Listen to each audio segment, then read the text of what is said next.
The Linux Action Show is created by Jupiter Broadcasting. It's sponsored by Ting. Go to last.ting.com to save off your first device or plan, and DigitalOcean. Go over to DigitalOcean.com and use our promo code LASTDigital, and then you can spin up your own Linux rig for free. Welcome to the Linux Action Show, episode 353. My name is Chris, and no, you're not all confused. This is a special retro edition of the Linux Action Show. We're on a lean crew this week as we are all down at scale, getting awesome coverage for you guys. So next week's episode of Linux Action Show, episode 354, should be covered with on-location stuff, interviews, and all kinds of things from scale. We're really going to go all out in that episode and bring you some of the best coverage anywhere. So 354 is one to tune in for scale this week. While we prepare for that, we're going to take a look back at some of your most popular submitted stories. A little while ago, we asked for our best of submissions, and we got tons. And there was some we just didn't have a chance to fit in. But now we have that chance as we're down at scale. So that's what we're going to do today. And I'm looking forward to it. All of Classics, Runs, Linuxes, and all of those things throughout the episode. So before we get into that, I'll do a quick mention for our first sponsor this week, and that's DigitalOcean. DigitalOcean is a simple cloud hosting provider dedicated to offering the most intuitive and easy way for you to spin up your own cloud server. You can get started in less than a minute, and pricing plans start only $5 per month. And that's going to get you 512 megabytes of RAM, a 20 gigabyte SSD, 1 terabyte of transfer, and a CPU dedicated to you. You think about when they say they're dedicated to the most intuitive and easy way to spin up a cloud server, nothing drives that home than when you go over and look at their control panel. Their interface is so simple and so intuitive. And power users can replicate the control panel on a larger scale with DigitalOcean's straightforward API. And there's already a ton of great apps and projects and ways you can just snap this into tons of popular open source projects already because people are just taking advantage of that API. And DigitalOcean has data center locations in New York, San Francisco, Singapore, Amsterdam, and London. And they're beautiful. Go check out DigitalOcean, but use our promo code LASTDigital. When you use the promo code LASTDigital, L-A-S digital, all one word, lowercase, that's going to give you a $10 credit. So try out the $5 rig. Everything's built on top of Linux. They're using super badass hardware connected to tier 1 bandwidth and SSDs throughout the whole thing. I mean, it's a really, really great experience. Go over to DigitalOcean, try it out for 2 months for free. LASTDigital. I use it for OwnCloud. I use it for BitTorrent Sync. We use it for, just really as a place to run Ruby scripts, and down to our video conferencing that we use to do remote video capture is all now powered by Linux at DigitalOcean. DigitalOcean.com. Go try out some of their one-click deployments too. Maybe get a little opportunity to play with CoreOS.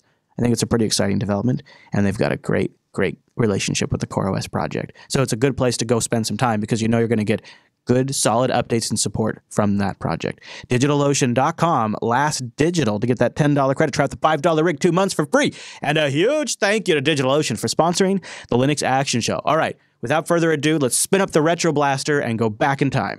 But before we get to all that, it is our picks. And I have a personal one that I spotted this week, and it was so exciting. I mean, really, seriously, yes. Like, how often does Chris come with his own Runs Linux that he spotted in the wild? You know why? As I never leave the studio, so it's like everybody knows what we run Linux. Drones.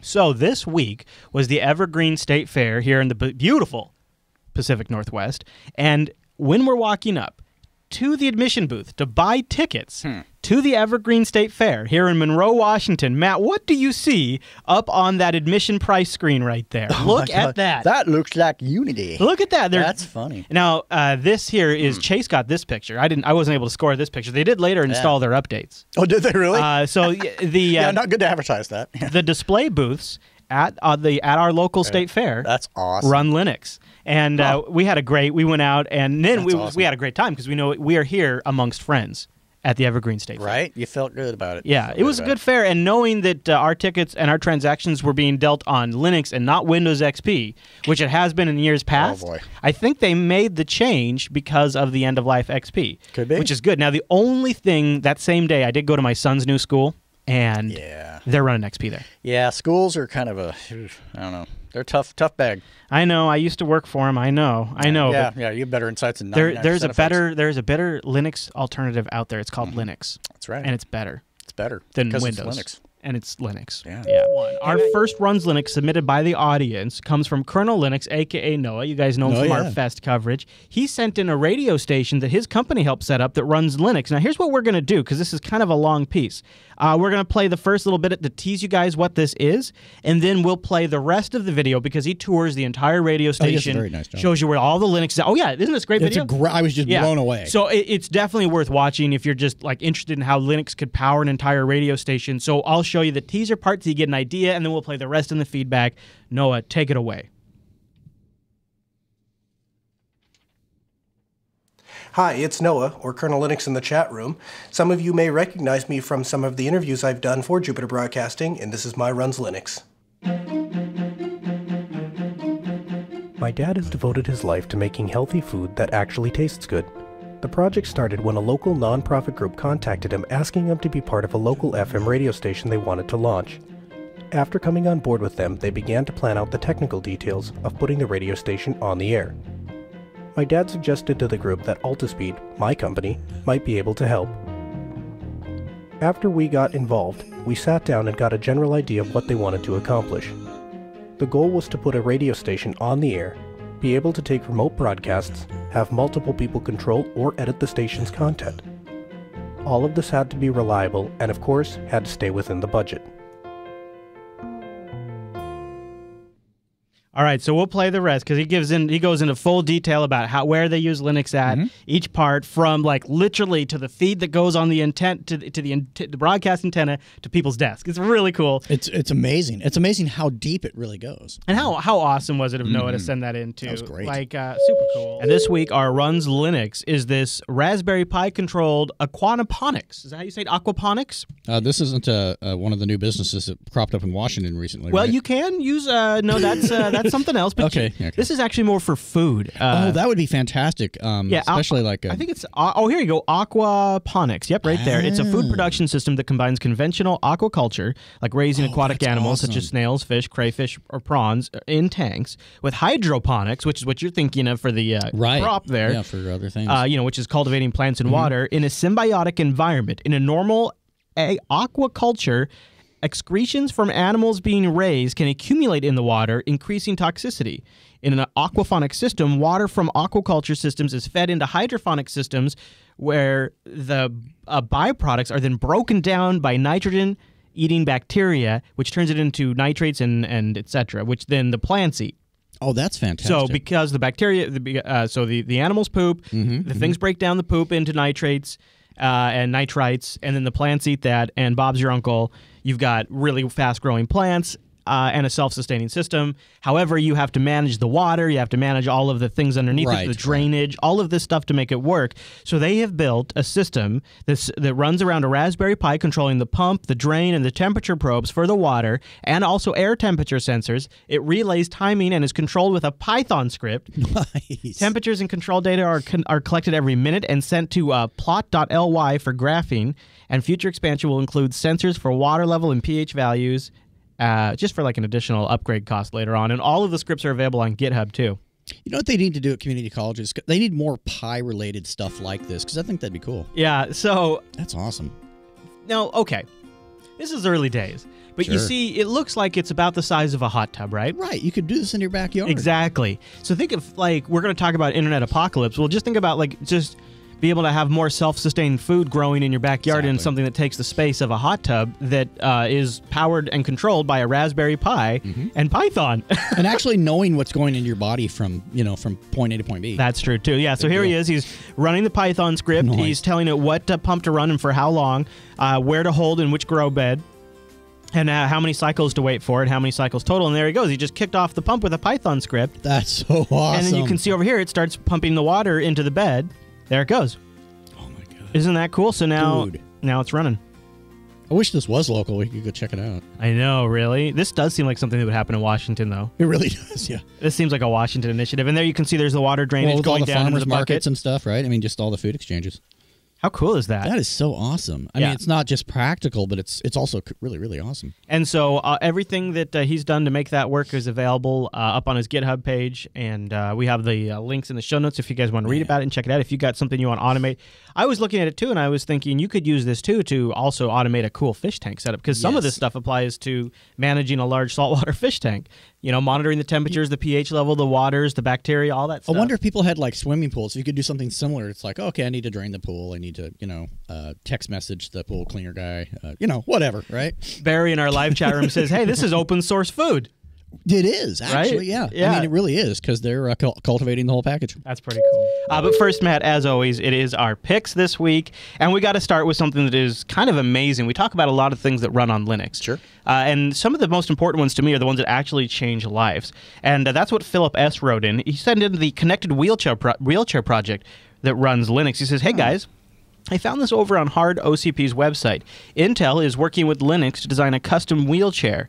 This is kind of amazing, and it's narrated by Stephen Hawking, and I just wanted to play a little bit so we could see how Linux systems can be utilized in both directly and indirectly to actually change people's lives. And if you watch, you'll see Linux just being used to make this happen. It's really amazing." If you don't recognize my voice, my name is Stephen Hawking. I am the guy who made black holes cool.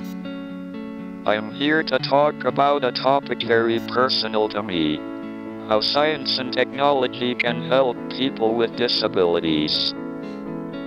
I've lived my life on the edge, pushing the boundaries of not just science, but what my body can do. Medicine can't cure me, so I rely on technology. It lets me interface with the world. It propels me. It is how I'm speaking to you now. It is necessary for me to live. I am Intel inside myself. In the Connected Wheelchair Project, a team of Intel interns and employees from the Internet of Things group have built a sensor suite on the Intel Galileo Linux board machines. and created an app More to Linux? seamlessly interact and analyze the information. A wheelchair user can Android. now monitor important information about their health, the status of their wheelchair, and the accessibility of the places they visit, significantly improving their day-to-day life. This is a great example of how technology for the disabled is often a proving ground for the technology of the future. These technological achievements are due to the innovations and creative forces of developers like you. I challenge you all here to excel, to bring about the changes you want in the world. It's pretty incredible to see them utilize just various open source tools, put them together, and build something like this. And they have Stephen Hawking involved, and obviously Intel's involved. It's really incredible, and they have more information we'll have linked in the show notes about what these connected wheelchairs can do, and it's incredible. The data you can get out of these things, and giving them some instructions, and the connected nature of it, all of it, and even working with mesh networking. I know it's like I see it as a launch pad to a number of amazing projects. Yeah, it's really cool, and it's great to see that Linux not only being used on the actual machinery, but Linux being used by the developers that are working on the software for it too. You saw a lot of Unity desktops in that video. The future of desktop computing runs Linux. Everybody's seen this video this week. I had to do it, though. I had to, because I think literally 30 people emailed this in as like, Chris, you got to make this that runs Linux. Yeah, it was ridiculous. Like, I went to go do the feedback for this episode, and it was all this video. It's like they're trying to tell me something. Yeah, and it also made it to the subreddit, too. So, but just in case you didn't get to see it, or for posterity's sake, here is the future of desktop computing. And if at first you're like, oh, okay, this is a guy with a computer, and he's got maybe like a glass desk here. But what you will find is this is a prototype that demonstrates something brand new that builds upon centuries-old ideas of working with paper on your desk, and it uses Linux. Have Windows side by side, and you switch between windows, between applications, which is always kind of a mental switch, also a mental context switch. And so we thought of how would it be to, if the whole table would be just a digital workspace where you can work with your familiar applications. The whole like table's you a touch normally screen. do with paper. Spreading paper on your desk for reading, for writing, And I think for that's doing Chromium whatever, he's doing there. and just Like a do that Surface. with your computer programs. And that's a prototype of that. We can just use Here's Google Earth. virtually any application like Google Earth, and the screens are very high resolution, and they are capable Look at that. Of touch and multi-touch, and so I can use my Google Earth in a familiar way, but just if it was a piece of paper on my table. So I can use a web browser and just work with a web browser in the same way.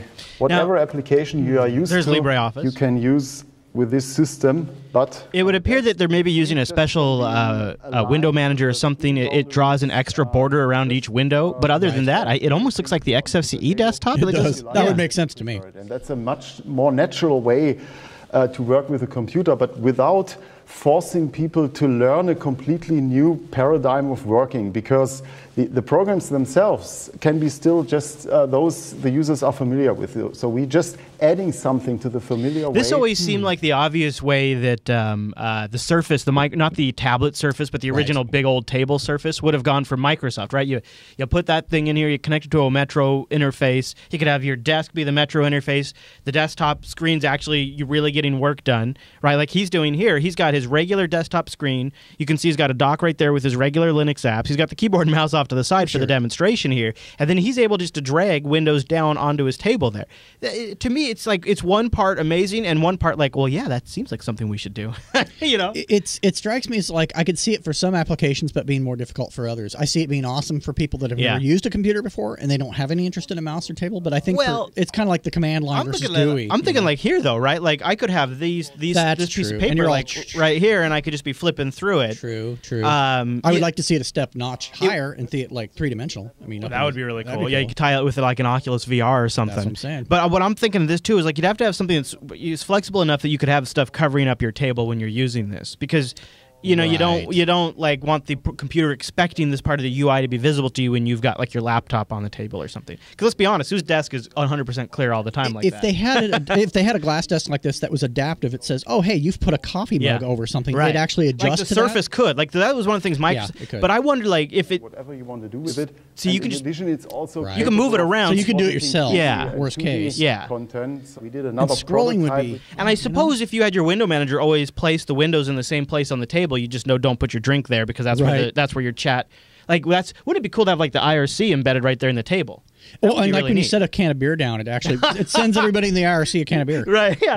At least a picture of A one. picture one. Yeah, that'd be awesome. I bought you a beer. So there you go. That's the desktop of the future. And what's so cool Interesting. about it is they're developing that under Linux. So I'd play with it. right out of the gate. Yeah, Linux is a first-class citizen. I think that's really, really neat. And today's Run Linux Got a question. is Formula One, and it came in from viewer Ronald. Now, Matt, you remember we talked about Formula One using Linux inside some of the cars. Yes, and if you go back far enough, I remember some Linux being on the outside of a car. So we have here, viewer Ronald sends in, he says, I don't know how popular F1 is in the U.S. Not super popular. I never. No. That's a key, right? Yeah, no, it's actually an awesome race that like tons of, it looks really awesome. Yeah. Anyways, he was watching the Japanese Grand Prix and he noticed that the weatherman was using a Unity desktop displaying the forecast of the race. He's guessing it was 12:04. He says, love the show. Now, here's what's awesome about This Runs Linux. We had our global network of coverage of the Linux Action Show audience members. So some folks sent in the fact that they saw this. Right. Other folks actually submitted a video of it in action. So we've got it right here. If you watch closely, this might get us pulled off YouTube. But it's on YouTube. Yeah, so if low it does, sound, that's quick ridiculous. shot, you know. Yeah. So here, I just want you to see it. The problem is the duration might be too long, but it's totes worth it. Screw YouTube if we get pulled off. All right. He is down with the FIA. Okay, watch weatherman, closely. Andy Swan, great name. Let's hear what he's got to say. Well, of course, since we got to Suzuka, all talk has been about the typhoon, the now super Kenna, typhoon. do you see our laptop Andy, there? what can you tell us? Well, the typhoon Okay, now watch as they zoom in on the laptop here. Okay. There'll be no question On the about left. it. Okay. This is the Formula F1 whatever guy that does the weather. What matters is right there, there's some boom, Unity. totes Unity. I agree. I think it's 1204 because you'll notice no Amazon search, but all the other default icons are in the dock, and it's the old Software Center icon. But look at that right there. So apparently the F1 folks using Linux at the diagnostic area for the cars when they're working on the cars, they're using Linux inside the cars. Looks like 11.0. Yeah. And now they're using it even for checking the weather. That's cool.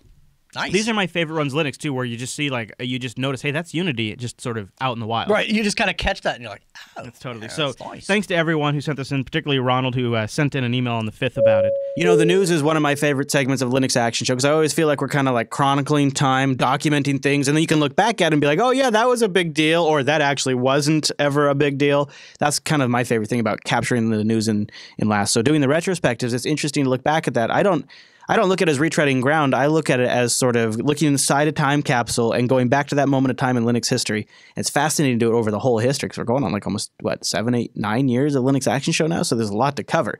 And big reason why we're still here is because of our next sponsor, and that's Ting. Go to last.ting.com, las.ting.com.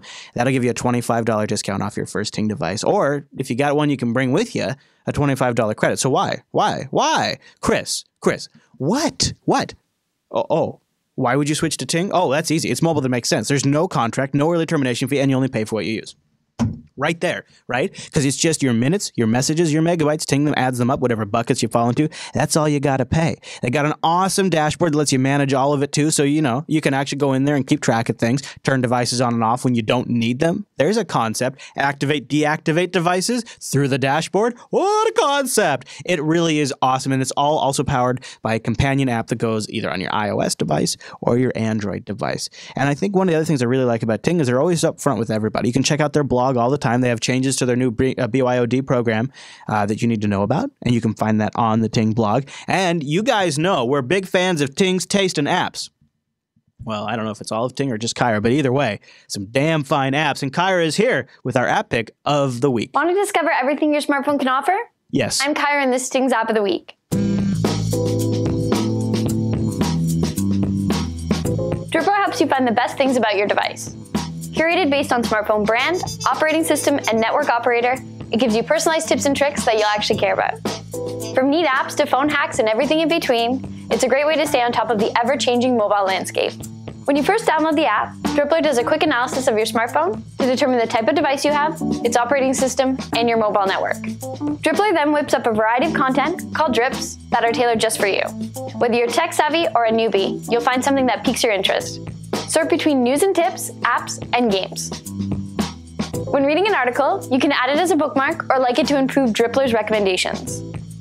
Sources include Lifehacker, Business Insider, and Gizmodo, along with quality posts from tons of other popular blogs. Whether you're on Android or iOS, Drippler helps you take your smartphone experience to the next level.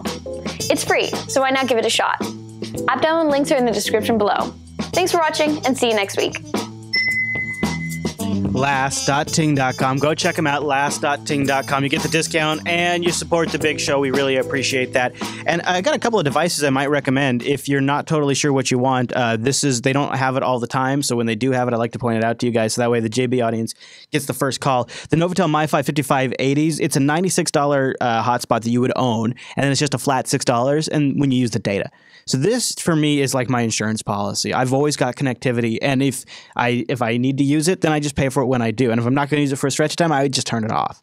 $96. It gets you a tri-band LTE device. You can connect to 10 devices to this thing. You get status on the LCD screen. I love it. I mean, it's just crazy. And you're getting that at $96 because you're going to last.ting.com. And a couple other things I'll just point out super quick. The Aqueous Crystal, they've got an unboxing video on their blog. I've heard so many amazing things about this screen. $278 when you go to last.ting.com. No contract. You own that device. It's not locked. You own that device. And then they've got the Galaxy Tab 4 Black and the Galaxy Tab Bronze too. A smaller tab device, $223. You know, they skimped on a couple of things on this particular one, but it's still got a pretty decent screen. Still got a camera. It's got a 1.2 gigahertz quad-core processor. I mean, it's a pretty tight little device. You can own it $223 with no contract. So you just use the data in this thing when you want data. How nice is that for a tablet? Just to be able to have ubiquitous data and not have to worry about being suckered into some huge contract or early termination fee. That's what Ting's all about.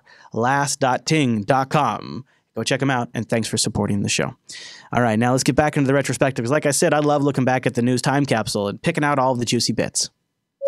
I know everybody in the chat room is all giddy to talk about Ubuntu's big change up this week, but I think it's better if we start with sort of the background to that, and we actually didn't cover it on this show. We talked about it extensively on Linux Unplugged, but Debian has decided on systemd for now.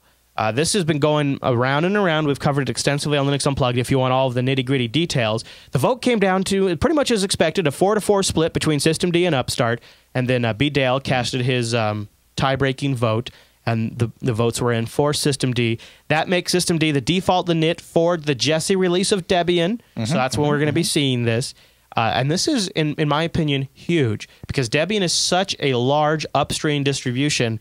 Debian making the switch to Systemd is sort of, to me, it was the signal that this is now the default init for Linux going forward. You've got Red Hat, you've got Debian, you've got Arch, you've got SUSE, all it's across the board. Systemd. Yeah, I mean, it's where everything's going to pretty much be at. So that left one major distribution in the lurch, not on Systemd, but still on a pretty good init system, and of course, I'm talking about Ubuntu.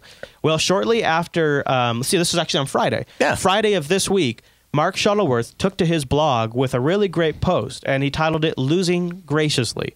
He starts with B. Dale's casting vote this week. The Debian Technical Committee has finally settled on the question of its init for both Debian and Ubuntu in favor of Systemd. Upstart has served the Ubuntu community extremely well. He says he'd like to thank the committee for their thoughtful debate under the pressure of the fishbowl. He said it set a high bar for analysis and experience-driven discussion. I agree with that. He says Upstart did serve Ubuntu very well. It gave us a great competitive advantage at a time when things became very dynamic in the kernel. It's been very stable, and it's been used both in Ubuntu and Red Hat Enterprise Linux, and of course, as we know, Chrome OS as well. And it set a high standard for canonical-led software, which I am proud of. Nevertheless, the decision is for Systemd, and given that Ubuntu is quite centrally a member of the Debian family, that's a decision we support.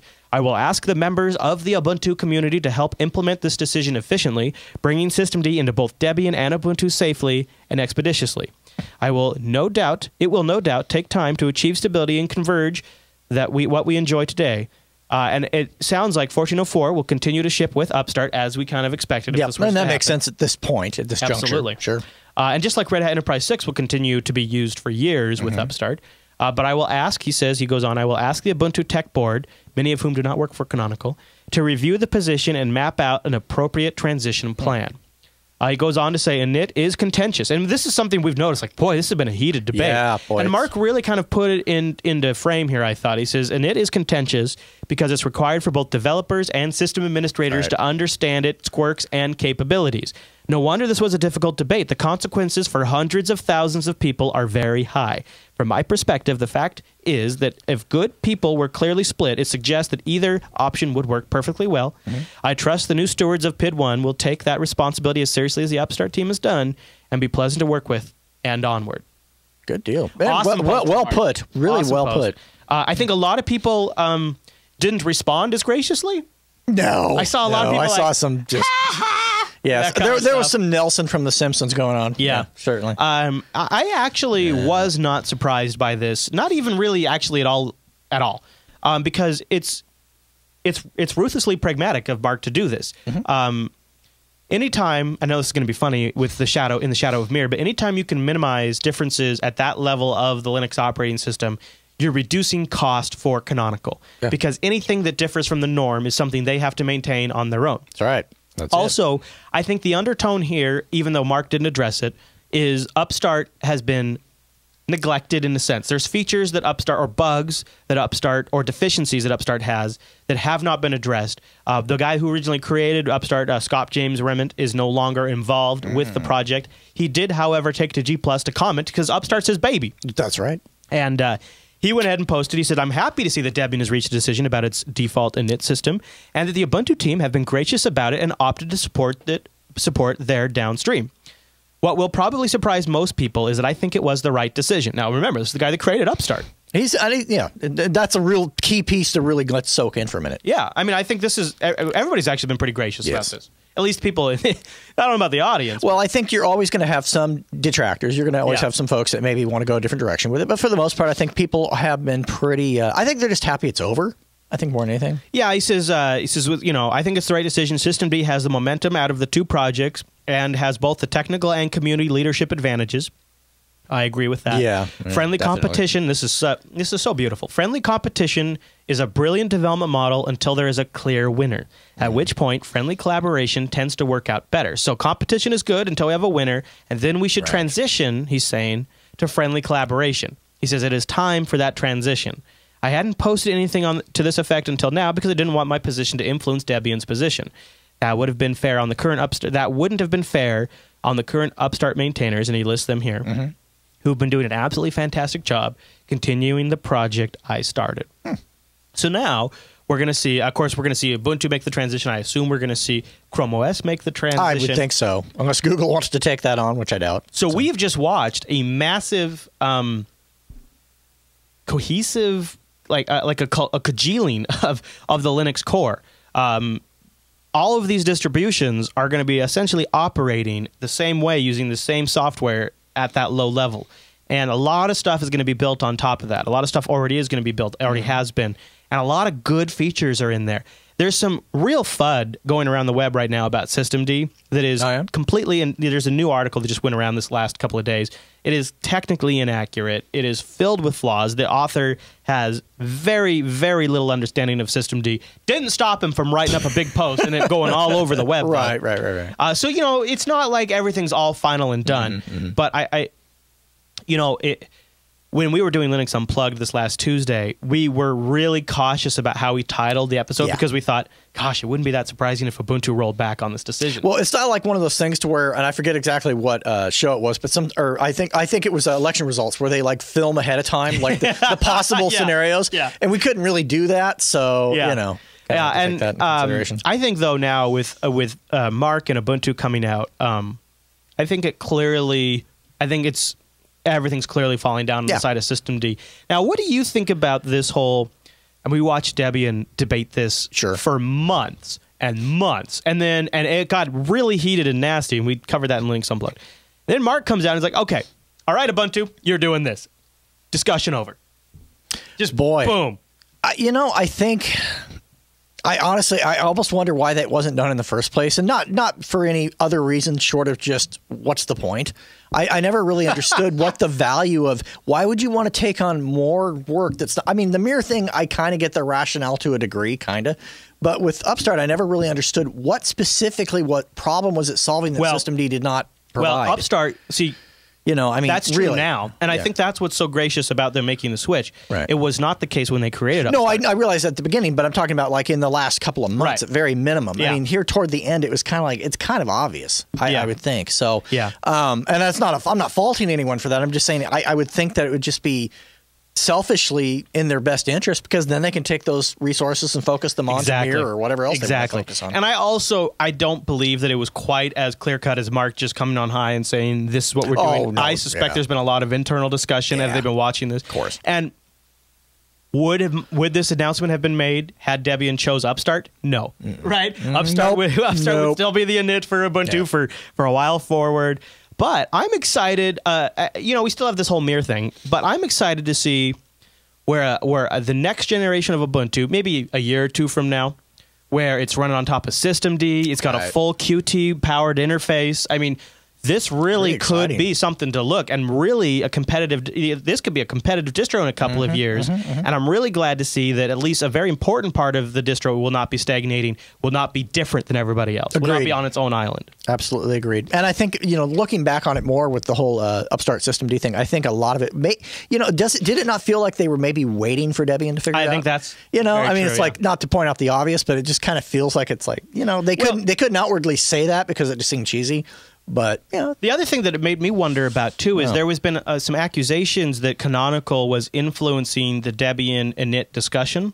That may still be the case because it would have been better for them perhaps if they gone Upstart. But with their willingness to switch over to systemd fairly, without any resistance, it makes me think that they might not have had a dog in that hunt. Maybe they weren't pushing it. If they were willing to switch over that quickly, then, boy, I think it really just came down to a Debian situation to where they really just needed to say, look, we don't really – maybe it's very probable and possible in the last 2 months they didn't really care. They just needed Debian to figure it out so they could follow suit. That's possible. I don't know. One point to note is, from what I can gather, Upstart will remain the init on the phone for a while because the phone is using a whole bunch of features in Upstart. Oh, sure. And I don't know what the plan is to address that. So I believe, and I could be wrong, but I'm 90% sure that this switch is going to affect desktop, and servers. Okay. And by the way, let's not forget that the real moneymaker for Ubuntu, is cloud. It's these. It's Amazon EC2 deployments.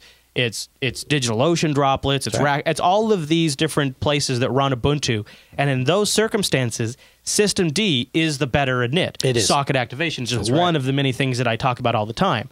And when you look at it from the lens of where they're actually making money with the Ubuntu product right now, you could see the justification for going to Systemd. Absolutely. Well, they're an enterprise shop. At the end of the day, they do the nicey with the whole desktop thing. That's cute. But at the end of the day, they're making their bank with the the support contracts. Sure. And the whatnot. I agree. Home users, there's not much money there. Right. And when you look at it in that context, the switch to Systemd not only makes a lot of sense, but it kind of gives reassurance to people who have Ubuntu deployed who wanted some of those features. I was just saying on the pre-show that for years and years, I was always deploying Gentoo on servers, and then that got crazy as I started to get more clients, and I didn't have enough time in the day. Sure. And I switched over to Ubuntu and Debian, and if I was still deploying Ubuntu and Debian today for clients, I'd be watching the Systemd discussion thinking, I'm going to go with whichever one is going with Systemd, and for me, that would mean I might continue to deploy Ubuntu long-term support at these clients, now knowing that in the future, there's going to be a migration path to Systemd for them. True. So I think it's a good competitive thing for Ubuntu as well. Very true. This is always the part of the show where we deep dive into a topic, and I love really getting nitty gritty. And one of the reasons we've been able to do it for so long now is because of our segment sponsor, System76, creators of machines designed to run Linux. So that means it's going to be problem free. The hardware is good to go. You put the Linux distribution on there, and it rocks. They ship them with Ubuntu, and it is great. System76.com. Go over there and check them out. I really love the Ultra Pro. They have a whole line of laptops. Right now, I'm using the Bonobo Extreme, and it's on sale as I record this. A absolute portable gaming powerhouse. You want to play some serious Steam games? It's a no compromise experience. I've never had a laptop that's been a total gaming no compromise experience until this one. They've also got a whole great range of desktops built here in the US of A and repaired here in the US of A. That Leopard Extreme, if you're doing production, is so awesome. We have two Wild Dog performances in production of creating the Linux Action Show, and that Ratel performance, I'm telling you, it's a sleeper. Because you can buy it at the low price, and then it has open PCI Express expansion slots, so you can upgrade it later on, and then that Sable Touch. You know what? I'm a believer in touch now, and I think that's a great looking rig. They also have some servers that might fit in with your existing infrastructure. Go System76 all the way because you're supporting a vendor who's in the Linux community, and you're also buying some hardware that you know is going to work with whatever Linux project you've got. System76.com. Go check them out. A big thanks to System76 for sponsoring this segment. I have several rigs now, and I know my next rig, it's going to be a System76 one. I've especially experienced that after experimenting with systems not necessarily designed with Linux. What a frustrating experience. What a frustrating experience. I'm really glad there's companies out there like System76 that I can recommend to friends and family, and you guys too. All right, so let's get into the rest of the nitty gritty. Like I said, I love getting my hands dirty, so let's see. Ryan, you're one of our guests who I've wanted to have on for a really long time, but I needed an excuse to ask, and so PAX is going on this weekend. Braid just hit Steam for Linux on, I think, Friday. It's a big week. So, Ryan, welcome to the Linux Action Show. Hi. Hi there, and thanks for joining us on a Sunday from your family's house. I really appreciate that. So, so we put up the kitschy picture. Yeah, I like that. I was gonna say we have a background here. You've got a background there. It's good. That's good. I wanted to start for those in our audience who are maybe not totally familiar with things beyond when Steam was announced for Linux. I think a lot of people think that that's when Linux gaming started, is when Valve said, here's Steam. But it turns out there's been certain folks that have been behind the scenes, sometimes not so behind the scenes, working on gaming for Linux, like yourself, really since the 90s. And I don't know if this would be the best place to start, but Matt and I were both huge fans of Loki Software. I mean, we threw so much money at Loki. And so I think maybe people have heard the name. They don't know what it is, and maybe they don't know really why it was important, and really how it was sort of a heyday of Linux gaming back in the early 2000s, wasn't it? Well, yeah. In a sense. In many ways, it was Linux gaming back in the early 2000s, right. The very, very late 90s. But yeah, for those that don't know, there was a company called Loki Software, and they only did one thing, and they licensed AAA big hit video games for Windows from Activision and big companies like that, and they would port them to Linux and sell retail box copy for Linux. And literally try to be selling in retail stores and stuff like that. So you could go out and buy a CD with Civilization called a power on it, or Heavy Gear 2, or SimCity 2000 was on there at one point. They did, I think, close to 15 games. I can't remember. It was like 13, I think, was their total. That's an unlucky number. Maybe that was what happened there. But they had some problems. They had some business problems, and they were very early to a market. Like, I mean, they might have been a decade early for what they wanted to do, and they couldn't sustain the business, and they made some business mistakes too, and went out of business, and poof, were gone. And a lot of people that think of commercial Linux stuff, that's what they think of for video games originally is Loki. They had a big staff of some of the smartest programmers they could find, myself accepted from that. And it's funny, like you go to conferences, game conferences like GDC and E3, and people still talk about Loki, and they're like, I never ran Linux, but man, those were some smart motherfuckers out there, man. Right? Yeah. And you can see them now. Like if you were to follow them, a lot of them are like, one of them works for Activision Central Technology, which is like they parachute into a project, rescue it, and parachute out, and that's all they do. It's like there was a massive bug in Call of Duty. This guy came in, fixed it, and like the Lone Ranger rode right back out of town. And other ones are shipping. And not just talent, though, right? Other things came from Loki Software that are still sort of a key part of Linux gaming today, right? Oh, absolutely. And this is it's easy being an employee that was there when they were going out of business. It's easy to be bitter about what they did wrong, but there's a lot of things they did right. And one of the things they did right was they took all these tools they needed to build because they just simply did not exist. And they built them and they open sourced them, and they were open source all along. It wasn't like, Hail Mary passes there going out the door. But and some of those, many of those were incredibly useful for a full decade after Loki was. Would that be things like SDL? Well, SDL is still incredibly important, but other things like how do you install software when you don't know if it's going to be Debian or Red Hat? The Loki installer.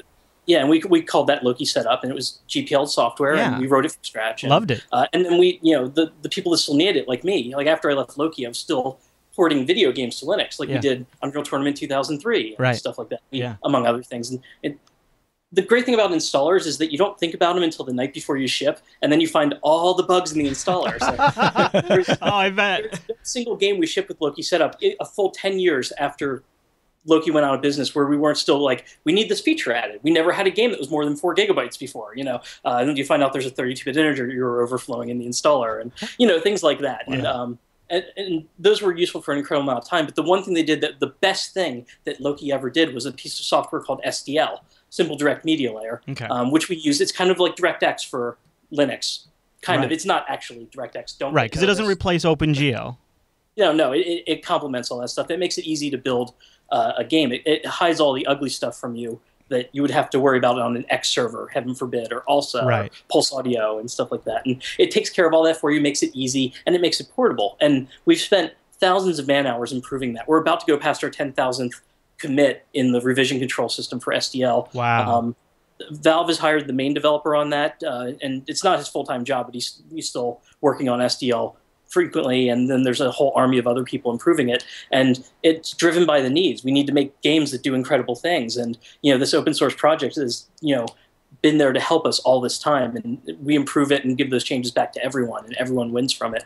So one of the things that a thread I feel like I've been picking up on a lot is a lot of developer discontent with OpenGL. And I'm wondering if maybe this wouldn't be a moment if you could touch on your thoughts. Obviously, this is an area you have some experience in. It's particularly in Linux. Is OpenGL, is it hopeless? Does it need to be thrown out like Apple and Microsoft tell me it does, and AMD? No, it doesn't need to be thrown out. And the thing, this is important, is that it will never be thrown out entirely, because there's always going to be games, including some of those Loki games from the late 90s, that use OpenGL and won't be updated. So we're always going to have it. Right. And there's lots and lots of books written about it, and lots of documentation and code examples. So throwing it out entirely, you don't need to do that, and it won't ever happen, I think. Yeah. That being said, that doesn't mean you can't replace it. I mean, we're always going to have access to that layer of software, but what you're seeing from everyone, not just OpenGL, what you're seeing from DirectX, Direct3D 12, which is the next Direct3D, what you're seeing from AMD's Mantle, what you're seeing from Apple's Metal, is that they're going to something much more low level. And that's actually really a blessing for game developers and for everyone, I think, because So the OpenGL that you would have used in the 2000s and in the 90s was what was called the fixed function pipeline. I don't know how technical you care if I get here. Go for it, man. Yeah, definitely. The fixed function pipeline was a lot of like, you set these states, I need this thing to alpha blend, I need this thing to, do this transformation on it and draw this polygon with this texture. And, you set all these states and you tell it to draw, and it does a lot of math on all that data you gave it and figures out what should eventually be spit out onto the screen. And that was good when it was very simple. Like, I just want to draw like a little teapot spinning around or something like that. Or a gear. But that really, really became an albatross around everyone's neck. And Direct 3D was like this too. Both the major 3D APIs were like this. Sure.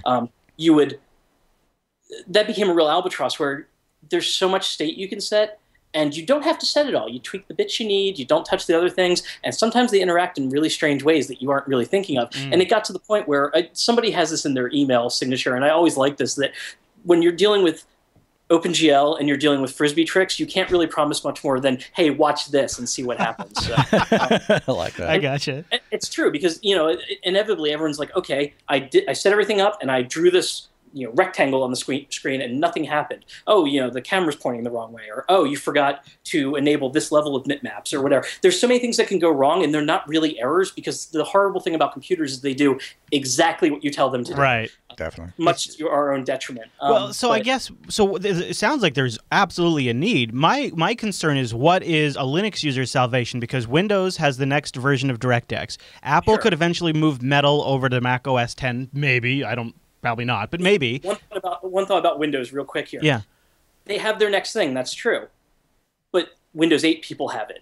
And one thing we've seen recently, because Unreal Engine 4 is now the big new Unreal Engine, and they still target Windows XP with that, but if you want to use Windows XP, it defaults to OpenGL because that's the only way they can target older versions of Windows. So keep that in mind, and that's one of the reasons we won't get rid of OpenGL. It's almost their own anchor in a sense. They can't move beyond it. Well, the biggest problem Direct 3D has is Microsoft. Is Mantle Linux's only salvation from the perils of OpenGL? Because that doesn't feel like a great. It's a good solution, but it doesn't feel like a great solution for everyone. Well, let me finish my answer here. Yeah.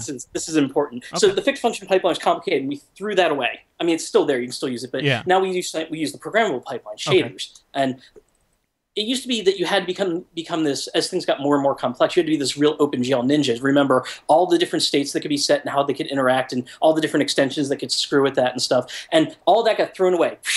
Fixed function pipeline's gone. You could still use it, but mostly you turn it off and use shaders. And suddenly, it was much easier to be a graphics programmer. You could do more complex stuff, so you still needed those graphics geniuses. But there was this democratization where it's like, how to program.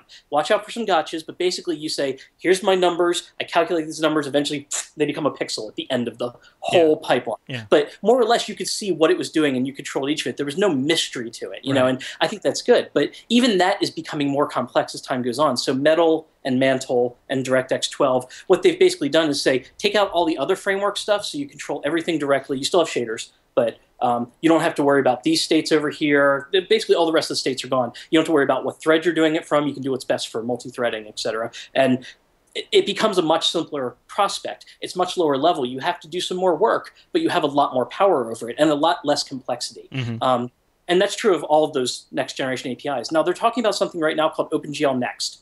That's just the generic code name for it. And I don't know what it'll be, and a lot of people are going to make this decision, and Lord knows they can get it wrong. But theoretically, what we'll end up with is, here's your old OpenGL core API. It's still there. You can still use it, but OpenGL Next will give you something like Mantle or like Metal or DirectX 12. And, at very low level, very simple. You get all the power of the hardware, and it stays the hell out of your way. That's probably where we're going with OpenGL. And what they won't abandon is things that have been really valuable for OpenGL, namely the extension system. There's a guy named Eric Lengel who is kind of famous in the OpenGL world. He's written books about OpenGL and stuff, and he has his own little engine. He's made the C4 engine, and he had a problem. He's like, I have these shadows I'm drawing in the engine, without getting into too many details, and I'm getting some artifacts here I can't deal with. And the way you would deal with this particular problem is to use this feature in Direct 3D, which has never been in part of OpenGL. And 5 days later, on Twitter, an NVIDIA engineer said, I have just fixed your problem. Use this extension now. And it's in the next driver update for NVIDIA's driver. So poof. That is kind of awesome. Try to do that on a multi-year cycle for Direct 3D. If that feature's not there, it's not coming. Right. So, that is kind of killer. Yeah, so and that's important. We need to keep that. And so the next generation of OpenGL, whatever it looks like, will be probably a lot like Metal and Mantle and stuff, but it will also include that incredible extensibility, which gives you that power to add features that you didn't think of or you didn't know you needed when you designed right. the API. It wasn't an idea in the marketplace, and then a few years down the road, all of a sudden we need this. So if we were to look at the current state of technologies on Linux, and let's say somehow, if we take away the user base problem, because that's either going to happen or it's not eventually, and if say we had users and there was lots of... It's already happening. I just wanted to throw that out. Well, that's where I wanted to get to, actually. It's like, assuming the users are starting to come on board, which I have the sense they are, and I'm sure you must have a very good sense of that, what else is, technologically speaking, like OpenGL or sound subsystems, what is the biggest barriers that drive you crazy when you're porting games or writing games for Linux? What are you still like banging your head against the table and think, gosh, we have to have this fixed? Well, the thing that is always the biggest problem is the 3D API. And it's not that the functionality is not there, and sometimes it's not. But like I said, there's been a lot of extensions to OpenGL where it's like, oh, we can do this in Windows, and the hardware can do it, because if I boot this into Windows, it can do it. But OpenGL extensions over the years have been coming like machine gun fire to solve those problems, and that's helped a lot. But you can't always rely on extensions. So I hear a lot of developers saying, well, I know that you could do this as extensions under Linux, but I can't depend on those extensions being there, so I won't target for those. Time solves all problems, though, and there are things where it's nice. Like, and as someone who's been doing this for years, I'm still like, I don't know, I should check to make sure they have at least OpenGL 2.0. What if they're still on 1.2, which is like 1998 technology? Yeah. Like, there comes a point where you have to be like, I'm sorry, this game won't run. Get a better. Yeah, you want to do modern gaming, then step up. I think, especially too, when it comes to certain types of gaming, I think that's actually legitimate because the medium has to move forward. So yeah, of course, and what was I going to say? And if you're doing something very small, like if you're doing Angry Birds, like the technology's there, you don't have to worry about it. If you're doing Unreal Engine 4, you might find right now in Linux that your best bet is to have an NVIDIA card with the closed source drivers. But even there, the best thing I've ever found for fixing a problem in a video driver is shipping something that doesn't work with it. And the open source people are like the open source developers. Like if you're talking about NVIDIA, like they're and AMD, they're concerned about fixing their bugs, and they fix them in a timely manner, and we appreciate that. We really do. But the open source people, man, they do not like it when a game doesn't work on their drivers. And there are lots of games I've shipped that don't work on, Intel's open source drivers on the first day. And by day 3 or 4, man, it works great. It works great, because they look at it and they're like, one, it's a little embarrassing. They want to fix their problems. 2, they don't know they have some of these problems until, everything needs a test case. And especially with 3D drivers, there's so much complexity that it's like until, Unreal Engine 4 broke this, we didn't know it was broken. No one's used it. And then, Ian from the Intel team or whomever from the AMD team will come in and just be like, boop, boop, boop, fixed it, had test case, done. And nice. there's been things where it's, you think, well, there's no way they could ever do this. But I'm looking at the Nouveau drivers, the open source re-implemented, like reverse engineered NVIDIA drivers, and they're doing incredible things with that. Like, I would have never thought that project would get off the ground. I thought that would be like one commit of a README file in SourceForge. That would be the end of it. But they've, you can run shaders on those things. You can, it's amazing how far they've gotten. And every time a new game comes out that doesn't work, you shouldn't think of it as, oh, this game doesn't work on, the open source drivers. What you should say is, this doesn't work on the open source drivers today. Yeah. Tomorrow it probably will. Then. Right. So, I like that. And that has gotten better every year, release after release. And now you touch though on it's almost a point of pride. They're motivated to fix on them, and you are. I feel they like give a shit. If I had to summarize, they give a shit about that. Right, exactly. And I think you are able, as an independent developer, to recognize that as an asset to that platform. I don't know that EA has the ability to recognize that as an asset. Do you know what I'm saying? Like, I can see how it's appealing to indie developers, but that's not something that really brings over the huge development shops. Is that a problem, do you think? I'm going to say no, but yes, I do think that between indie... So I'm not even going to say indie. I'm going to say smaller game developers and big developers. There's a difference in quality control. And there are games that I could ship with indie developers or even just small commercial developers that were... It's like, well, this doesn't work on 50% of the GPUs out there, but they'll fix it soon enough. They're like, okay, whatever. Whereas EA might be like, we have a checklist, and it needs to fix, it needs to work, or have a workaround on these systems. But workarounds are a waste of time in this particular case because, like, it's a problem that's going to solve itself as soon as you ship. So I haven't run into that problem in great detail, but it's certainly something I have seen before. But the thing is, fine. nobody sees EA lumbering over here as fast as they can to port Linux games. So, it's let Unreal Engine 4 push the hardware as hard as it can, and let other games come in and try all sorts of weird experimental stuff. And then when those drivers stabilize, they can show up. We'll wait. Yeah, we'll wait till it's obvious that they're not here and that they should be. So why don't we talk? So we're noting Wine fixes a lot of those things too, because people run the Windows version, it goes through the OpenGL drivers, and that will often trigger a lot of the same problems. So in all honesty, do you see, looking back at as long as you've been doing this, do you really see this as, I don't know if a turning point's the right word, but a new era of desktop gaming for Linux? Is this really something new? Are you seeing a lot more developer interest? Are you getting people contacting you saying, hey, what would a project like this look like? Is that happening? Oh yeah, absolutely. And the thing is, and you have to understand, you have to choose your friends carefully, because I always get contacted by email and phone calls and stuff like that asking for Linux ports, but I'm getting a lot more contacts now where they're asking for SteamOS ports. And so you have to decide if that's okay. SteamOS is literally no different from Linux. If you upload a Linux version to Steam, that's what they give you on SteamOS. It's not like you do a separate build for it. So, and there is no, how do I detect SteamOS? You don't. You just build a Linux version of the game. And, so you're thinking you're okay with that? Because I've been wondering the same thing lately. Because I noticed, did you see this week that MSI announced a new gaming motherboard, and on the box it says SteamOS support and with a picture on there, and I thought, wow, now we're seeing SteamOS support on gaming motherboards. I think it's surprising to me. I'm not sure how I feel. Part of me is concerned by that, but part of me also wants to think if the commercial face of Linux gaming is SteamOS, then there is no commercial face to it. If gaming sucks on a Mac, you talk to Apple. If it stinks on Windows, you can look at Microsoft. Right. Who do you blame for Linux problems? Right. Not even blame. Who do you talk to? It's like you and me. We're very good at saying, okay, we know if the bug is in this package or this thing. You go talk to Bob, who maintains that package. Exactly. But as terms of customer support, you don't call Bob. Right. It's not. That's always why I thought Ubuntu did really well, is because at the end of the day, a company like Google could know that if they had a big problem, they could probably get Mark Shuttleworth on the phone and say, Mark, you got to fix this. This is Larry, and this is important. And alternately, being Google, you can also just do your own distribution called Android. And there it is. There it is. Yeah. They don't on the desktop, though, interestingly. Well, and I have one thought along that I run into on Steam frequently is you have a lot of people that maybe they're new to the Linux scene. They release a game as developers, and they're saying, hey, this is a great game. Go ahead and buy it. Okay, I bought it for Linux. Oh, yeah, that Linux thing. So we don't really we support it. You can go to the forums here. We know it's a bug. Screw you.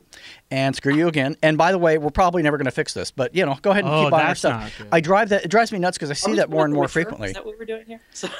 And so, no, I don't mean all developers. I mean just some guys. Actually, and usually it's people that develop for Windows that kind of do a Linux port. That's usually where I'm finding that. So, because we just did a couple of interviews at PAX 2014 this weekend, and a lot of them are like, oh, yeah, we have Linux support, and they'll even have a picture of Tux up on their booth. Right. And then you talk to them about it, and they're like, yeah, well, really, we launched Unity, and we noticed there was a Linux export option, and it just builds it for us. That's it. And that's usually what these people are. And we submit it to Steam, and it just does it for us. I mean, I feel like they're posers. They're not like you to where you're actually doing it. I mean, they're just like... What are your thoughts on all that?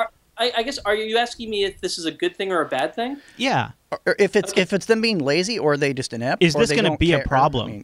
Are these tools, because of the state of Linux and how many people are on it, where these tools are everybody wants just the easy option? Yeah. Are you worried about sort of a bad rep? I don't think we should penalize people because it wasn't hard enough for them. Okay. I think I played. I don't know if you played this game. There's a game called Gone Home by the Fulbright Company. It was a big indie success.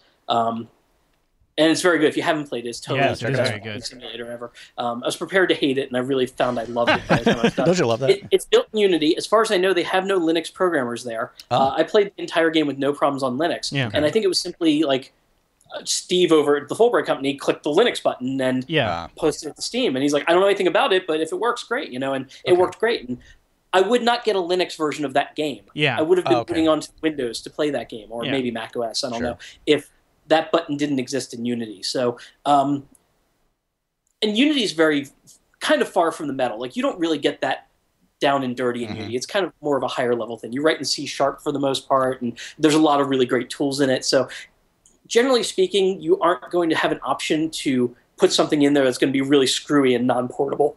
Okay. For the most part. So in many ways, that means they've given a better development environment, a safer development environment to allow for that cross-platform magic. And I think it's a good thing. I do think that you're right. There's going to be people that hit that button and go, if you have a problem, man, you're on your own. I don't even know what to tell you about it. Like, yeah, totally. I don't even run Linux. I don't even know. Yeah, well, and there have been a couple people that really felt badly, and they're like, I'm really sorry, I'll do everything I can, but I don't know what to do. And that's cool. It's like, okay, just at least address that you give a crap. I mean, that's all I ask, And there are some people who did that too. To those people, if they're watching, there are people that will help you fix that. Yeah. Like if you have some stupid problem, like it just doesn't work with... You need a parachute guy. You need a parachute guy. You need the parachute guy. A parachute guy. But for things with Unity, the problems are usually very small and easy to fix. And a lot of it's like, well, there's a lot of things you don't know how to do right until you've done it wrong before. Mm-hmm. And, I've made a whole career of doing things wrong. So, there's other people like me that will be able to help in those cases. Nice. Spoken like someone who truly has experience. Right, really, truly, very much so. But Ludum Dare, I don't know if I'm pronouncing that right. Ludum Dare, it's a game jam. The 48th of these, apparently. Or 30th or something.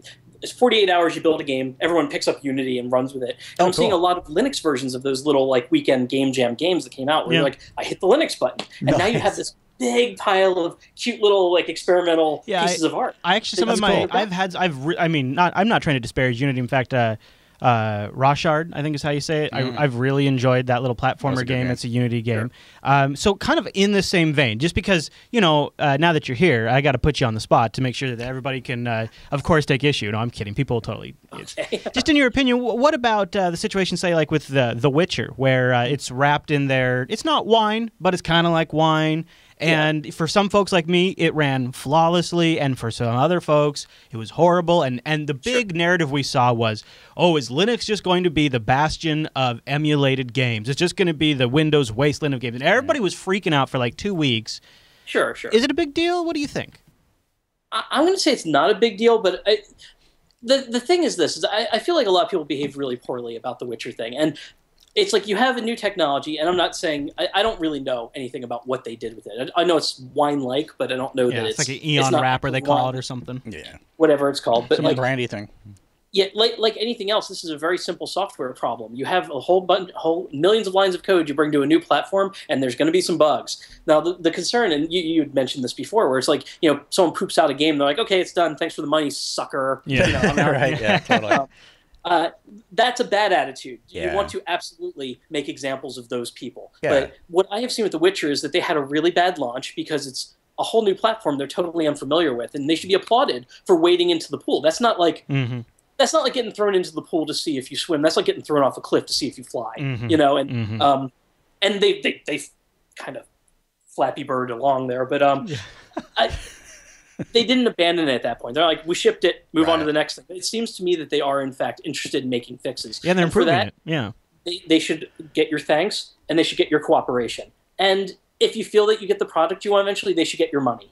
Yeah, I actually enjoyed playing it. I bought it. I think it looks beautiful. See, I mean, part of it, too, is a lot of times I think people don't really appreciate how abstracted things are in development. So from a casual observer, they say, what? That means it's some sort of abstraction or emulation. That's atrocious. When in reality, a native game could be doing something like that in the background, and people have no idea. True. Well, and the thing is, you frequently you see somewhere in the middle. Like, for example, all the Source Engine games from Valve, they have a native OpenGL renderer, but as far as the engine's concerned, it's talking to Direct3D. They just rebuilt the tiny little pieces of Direct3D they needed using OpenGL, and ironically, it turned out faster than the Windows version. But that's not emulation, but inevitably someone gets a crash dump. They're like, why is there a Direct3D symbol? Right. Why is this called Direct3D? Yeah. Not an emulator, but it's a good technical engineering decision to say, we have this code that's 10 years old. It doesn't make sense to destabilize it, because remember, they still ship updates every week on Windows. I mean, Half-Life 1 got an update a couple of weeks ago. So, I mean, it's not like they ever stopped shipping these things on Windows. The poor Alfred at Valve still has Visual Studio, Visual C++ 6 on his desk so he can ship updates to Half-Life 1 and Counter-Strike. Oh, you're not kidding, are you? You're not joking. That is funny. That is hysterical. I mean, Valve is an exceptional case in this because most people don't care that much about these games, but they're very, very hardcore about keeping everything running and up to date. But they're not going to move it to a newer Visual Studio. It's like you don't want to destabilize it. You want to make small fixes and keep everyone happy instead of making massive changes. So what was I saying this for? So to answer your question, you have a whole spectrum. You have people that are like, I don't want to deal with this. Give me wine or whatever. And you have developers that are like, I don't even like dynamically linking with stuff. I'm statically linking everything. So you have two different viewpoints. And I don't know which of those is hardcore. I guess the hardcore is the people that statically link everything. But these people over here would never ever ship a wine-based product. It's just that would offend their techie soul. You know. So I think you are going to see there are going to be wine or whatever they used or some emulator type thing for some products. It's going to happen. It's inevitable. Do you think it's more for legacy products? Oh, especially and the thing is, it's not like people are like, what the hell? System Shock 2 is using DOSBox. Unacceptable. So you need it for archaeology's sake, if nothing else. But you can see a definite roadmap of how this has happened before, because Steam for Mac shipped before the Linux one by 2 years or something like that. Yeah. And there are some things on it that are based on wine or cider or Sedega or whatever people used on the Mac. And the vast majority of things are native ports. And a couple of things that were based on cider or Sedega or whatever they're calling it took their game. I'm thinking of X3 in this case. Took their game and did a native port. And they got better performance, and they were happier with it, and they weren't beholden to another company to make sure their game kept running. Yeah. So you can see there's a lot of different ways this shakes out, but I think overall you usually get native ports. So you think it's part of the stage that we're in right now? Oh, absolutely. This is absolutely evolutionary. Yeah. You're going to see things where people need to get products fast, and that's part of the hype of SteamOS is that everyone wants to get this thing up there right now if they're going to do it. And that often doesn't lead to a good product. Mm-hmm. But again, you reward the ones that get good products and stick with it and keep making it better. You find out, they just wrote to the .game name in your home directory. It's like they didn't know they read something about Unix that was written in 1970. They don't fucking know. Exactly. All right. So you tell them, they go, oh crap, we didn't know, we fix it, next patch. And if only we had a system where you could send updates to everyone that owned the game and distribute it to all the people that bought it. So, all right, so that's our current stage. Should we talk a little bit about the future? I would love to pick your brain. What is near term and long term in your likely going to happen scenario of the future of gaming? Is SteamOS, our Steam boxes going to work? Are we actually going to see people switch over, or are we just going to kind of maybe move a little bit farther than we are now, but mobile has got it from here on out? Sorry, desktop, you lost your chance. I don't know. Profound, sir. Drum roll. This is what I do know is you can never tell what's going to happen in the future, and I get asked that a lot. It's like, and I'm not psychic, and I'm wrong about everything. I was in a cab driving to WWDC in like 2005 or something like that, and I was talking to somebody on this phone, waiting on my way to the convention center, saying Apple will never get rid of the PowerPC. They've invested way too much in it. Oh my God, and I didn't know that I was driving over to be told that they were switching to Intel. Wow. And so you never know what's going to happen. And there's someone pointed out a Slashdot interview. I was like, Valve's never coming to Linux. Just stop talking about it. Right. Okay, yeah. I've been wrong about everything. Yeah. But you can look at things that have happened in the past and understand how that might extrapolate out to the future. The Ouya, how do you pronounce that? Ouya, the little $90 console, survived its Kickstarter and was not a total disaster. I don't know. I would call it a success, but I've seen if you walk into Target or Kmart or Walmart or something like that, Ouya, I can never pronounce this. I'm sorry. I can't either. Don't feel bad. Ouya-like things where it's like, this does nothing but play Android games. But this is not a console you've ever heard of. It's what your aunt would buy you for a birthday gift if your aunt wanted to seem cool but doesn't actually know what a kid likes. You know what I'm talking about? Yeah. But and you look at things like the NVIDIA Shield and every Amazon thing they announce every week, which is always based on Android. And it's like, everyone's like, oh no, there's a million Android devices. How do you support them all? This is a great fucking problem to have because the worst people on the planet to deal with when shipping a video game are Microsoft, Sony, and Nintendo. So why are we so desperate to make sure that everything is an Xbox world or a PlayStation world? What I want is an Android world or a Linux world or something like that, where you say, you got to make sure, you got to do some sanity checks to make sure it will generally work everywhere, but more or less it works everywhere. And you go and you buy the unit that you want to play on. And that Ouya, that thing will fit on a shelf. Oh, yeah. Like it's the size of a coffee cup. Yeah, exactly. Yeah, it's tiny as hell. And the NVIDIA Shield or a tablet or whatever, I think back, even you look at the PlayStation 4, the thing's gigantic. You know, it's like, where do you put that in your house? But, but the point being that SteamOS could be very much that same thing. They've clearly seen the Android model work. And I love the iOS people because they do not understand that they are the minority market, and they think that Android is a complete failure. Right, yes, of course. But it's not. No. Surprise. Everyone's huge. got an Android phone. It's unless they huge. have an iOS Yeah. phone. But the vast majority of the planet that has a smartphone has an Android now. So you... Is that good for it's Linux, general Linux? It's It's great for Android. Is it good for just general Linux? I think Android's different enough from Linux that you have to call them separate products, even though they both happen to use something like the Linux kernel. Yeah. But I just use that as an example to say that you have this democratization of hardware. Right, yes. You're no longer beholden, and you're no longer beholden to, the ridiculous certification requirements of Microsoft and Sony, where you pay them, you want to make a one-line fix to your program, that'll be $30,000 in 6 weeks. It's totally not even an option for most indie developers. Yeah, exactly. And you've seen it more and more where indie games that are on there are like, I'm just sorry, the bug just has to live because I can't afford to do certification.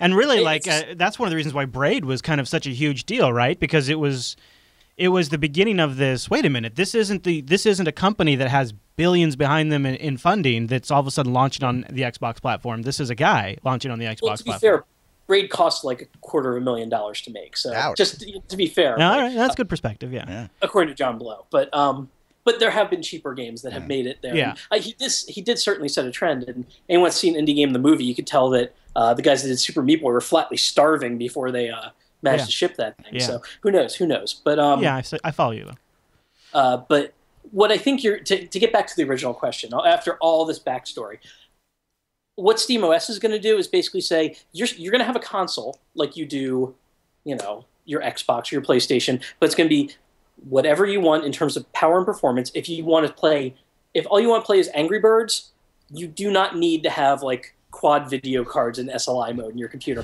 Don't pay $1,000 for a game console. Pay, I don't know, 300. I mean, hell, whatever. Yeah, 350, maybe 99 one day. Who knows? Yeah, sure. Well, probably 99 one day, and they'll probably be very, very clear. You will not be playing Black Ops 2 on this machine. Right, exactly. Surprise. Or you're going to use streaming. I mean, there's the streaming capability. Well, streaming. I don't know. I think streaming is a really cool idea. I don't know how much use that's going to get in practice because I think we're more and more going to higher resolutions of video and more Wi-Fi and less cables, and that's going to be very, very hard to solve. Yes. That being said, very smart people are working on it at Valve. Namely, the SDL guy that they hired. That's one of his main projects. Is building that. So, that's awesome. But so we'll see how that goes. That's also another option. But I think you're going to find that there's a lot of people that don't want an Xbox because it's big and expensive, and you need a subscription for it, and blah-de-blah-de-blah-de. And also, there's this real stigma that's starting to be attached. Like someone's like, "Oh, I went out and bought an Xbox. Oh, that's cool, bro. You gonna play Halo with your boys?" Right. Yes. Yeah. Right. It's not as bad as that, but it's starting. My mother would never buy an Xbox. Right. And but I handed her an iPad, and she loves the games on it. I think the other thing. I think the other thing that's really key about what you're saying. I think the being able to buy the rig that is most appropriate for you, because I can't tell you how many people essentially every person in my family who has bought a Wii console or an Xbox console, they play it really seriously for a few weeks, maybe a little bit longer, and then for the most part, it pretty much sits. Maybe they buy one or two other games for it, and it kind of just sits there, and it doesn't get utilized. But if they could buy a $99 piece of equipment that would play casual games for them, that they didn't have to have a reoccurring subscription for, that maybe could do other things too, which would be nice, like media playback and things like that. Sure. I could see how that could be huge. And if that's Linux-powered, well, then everybody wins, don't they? Sure. And I think this is what Valve is gambling on with SteamOS, is that there's two concerns they have. That one, they want to make sure that obviously they want to cut the console money. Who doesn't? Sure. But also they're running into this problem that every platform they ran on past tense is moving towards these walled garden app stores. Yeah. And which is funny because I guess Steam is also that, but they're getting to a point where Apple wants you to install Steam or whatever through their app store, which you can't. Right. Who would do that? But once you install something through their app store, they want to get 30% of everything you sell on it. Mm-hmm. Everything looks like DLC to them. Right? It looks like an in-app purchase. So, and Valve does not want to give them that money. Also, Valve does not want to be told how their Steam should work or act or behave, etc. And the problem is Apple's been incredibly badly behaved about this. And you can make arguments in favor of Apple. Like there's a lot of concerns. There's a lot of things that the iOS App Store solved. Like, you don't have to worry so much about malware, theoretically, and you don't have to do this and blah, blah, blah. Okay, fine. But they've been really badly behaved people in regards to this. And the problem is that Microsoft looks at everything Apple does in modern times and misunderstands it and picks out the wrong lesson from it. Amen to that. So what they will do is get their Windows Store wrong, and you can already see this happening, but they will absolutely make sure it's locked down, that you have to give them a cut of anything you sell, and blah, blah, blah, blah, blah. So you can understand where Gabe Newell's concern comes from in this. So that's why they started working with Linux.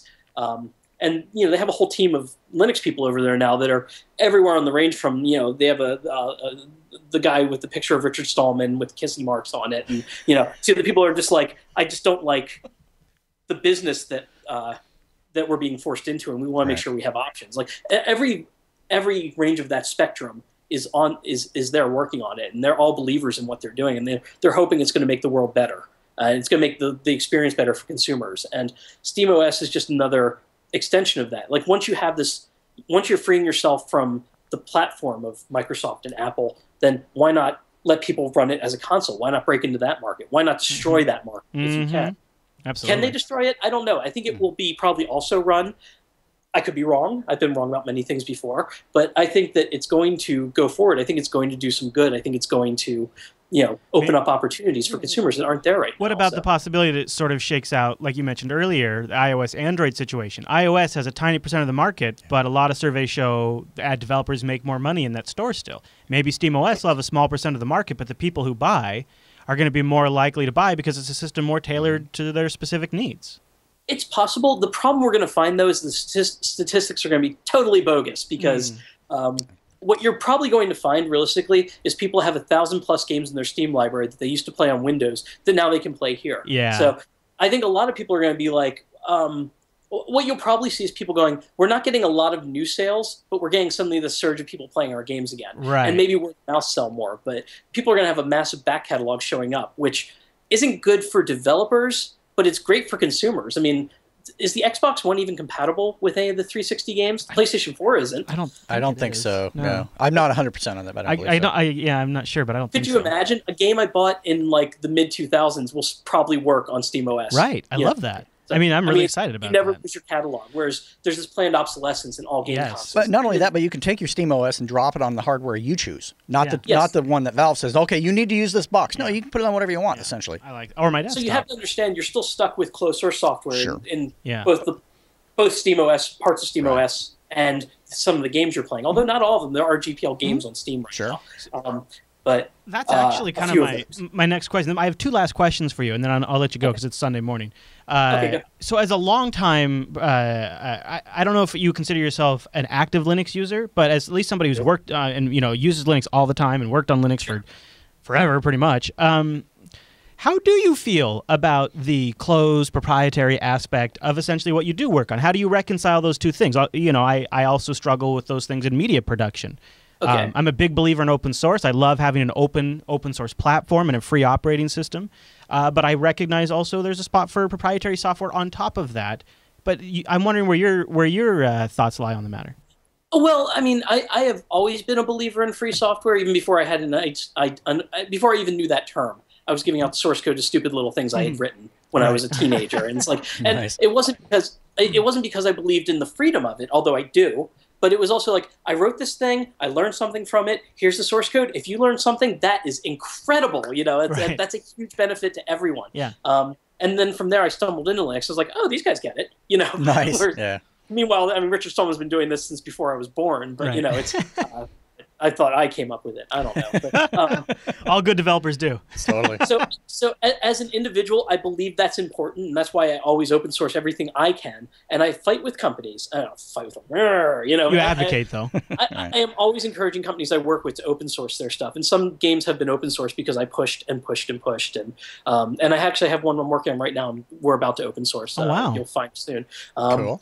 But so I'm always pushing in that direction, but I also believe you really shouldn't be a dick about it. So games are really in many ways disposable. So like if it comes to the point where your word processor doesn't work anymore or your web browser, you're in a world of shit. But if Unreal Tournament 73 doesn't work anymore, okay. There'll be another game one day.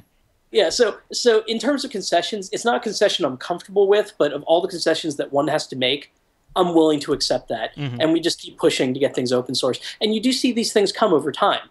I'm not militant about it, but you keep watching and people get it. Yeah. And you keep encouraging them and they get it. And we saw, John Carmack released the source code to Wolf 3D and Doom and stuff like that under the GPL. Not just here's the source code, but here it is under the GPL. Yeah. And other people took that hint and they ran with it. Duke Nukem 3D from 3D Realms, that is came out under the GPL, and that was a direct cause. That was directly caused by John Carmack's action. So Great that was point. a positive example. Yeah, but very much so. but even still, you look at Unreal Engine. I mean, it's not GPL, but they're like, it's in GitHub. It's literally in GitHub. If you pay them for a subscription, they give you a login on their GitHub account, and you clone from there, and you can push. It's true. That's a huge shift. That's a ginormous shift.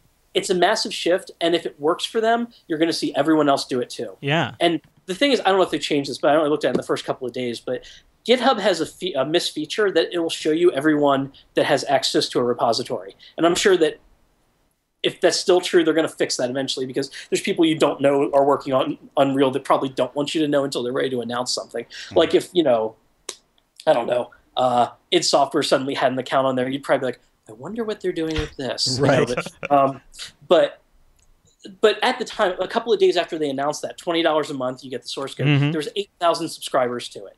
Wow. So that's a hit. And some of those are curious people. Some of those are AAA companies, and this is their source code access to Unreal. But all of those people are getting this in their ear now. They're all seeing that this is something that can work and be beneficial to them and to everyone else too. Yeah. So that is exciting. So it's a sea change, and I'm hoping that more positive examples like that will start a real avalanche down the hill. So. I think we are starting to see that happen. Okay, so you kind of teased us a little bit. Is there any projects you can share that you know about or are working on? Any NDAs that you don't care about that much or anything like that? See, if I tell you things I'm working on and they don't ship, then next time I come oh my gosh, be about Unreal Tournament 3. Right. Like, why did you tell us about that? So what I'll have to do is I sometimes on your Twitter feed, I get a sense that something's coming. Maybe like a goat-based game, a goat simulator. I'll get a sense of something coming. we finally shipped Goat Simulator, and Sanctum 2 just shipped too. And we have bug fixes we're still doing to those games. But Coffee Stain Studios, who did both those games, were incredibly patient. It took a long time to get around to doing those projects and putting the effort they needed into them. And I'm hoping it's paying out for them now. But I do keep a Trello board of stuff I'm working on publicly. But it's such a tease because it's like unannounced project 1, unannounced project 2. So, but you can keep watching those. It's crazy. Well, and their Goat Simulator beta has been running great. I especially like Godzilla Goat. That's freaking great. With the rocket pack, I mean... I have an Australian Shepherd dog, and he's crazy, and I think that someone needs to make a mod that puts like Australian Shepherds into yeah, totally. It would just be a one-to-one mapping with the destructive goat. I'm all about that. All right, I know what I'm doing tonight then. I do have a very interesting game shipping within the next couple of days or maybe a week or two, so keep an eye out for that. All right, where would be the best place to watch for that announcement? On your Twitter feed?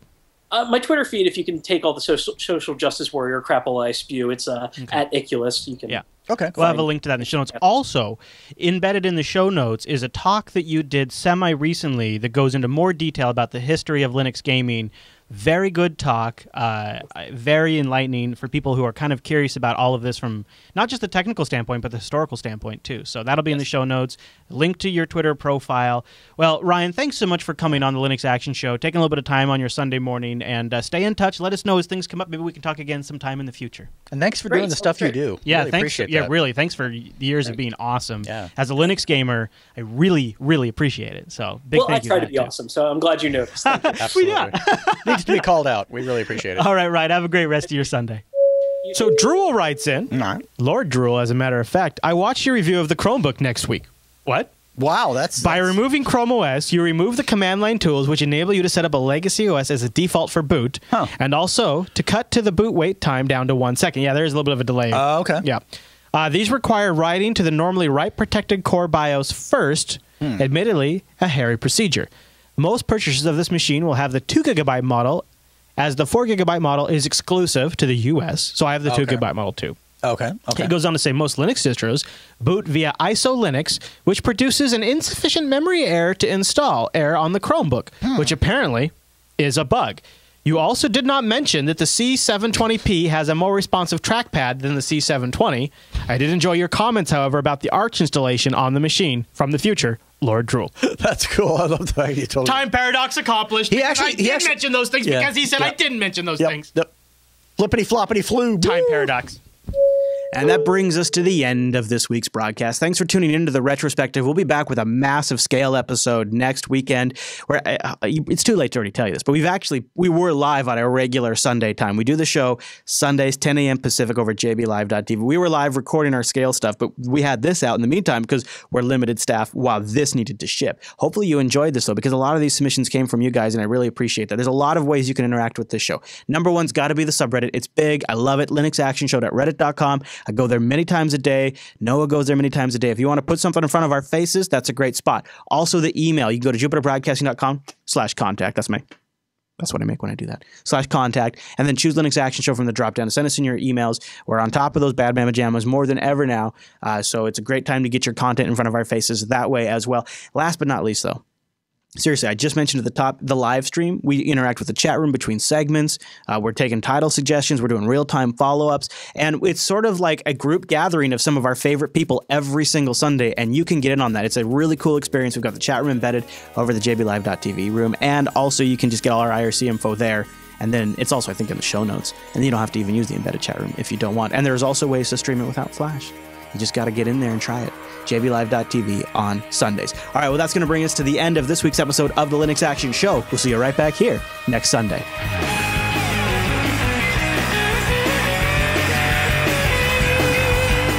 Now, I got a new idea for the Kyra app picks. And by the way, you can find all of Kyra's app picks by going to last.ting.com and then clicking on their blog link. But I think this one is a way to finally block all of these calls that I get from the ladies who just want to hear my voice. Oh, yeah. Let's find out. Here we go. No, you cannot speak to Kiera Longfield. No, I don't need deck cleaning.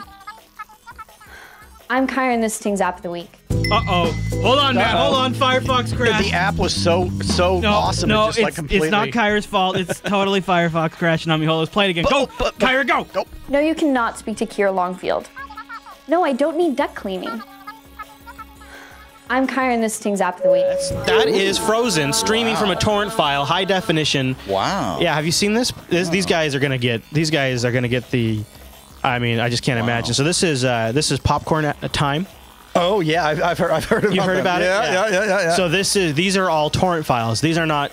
I don't have these downloaded or anything like that. God. And when you click on it, you get different health status. And if the health's excellent, you can generally just click Watch Now, and it just starts buffering and streaming it from torrent. No hard drive, no problem. Right. I mean, right? You just basically need something to buffer with. And so they came out and said, "Oh, we're shutting down," but they never took down the code off the web. And in fact, a new update just came out like the other day. And look right here on this one, I can switch between 720p or 1080p. The movie industry is great.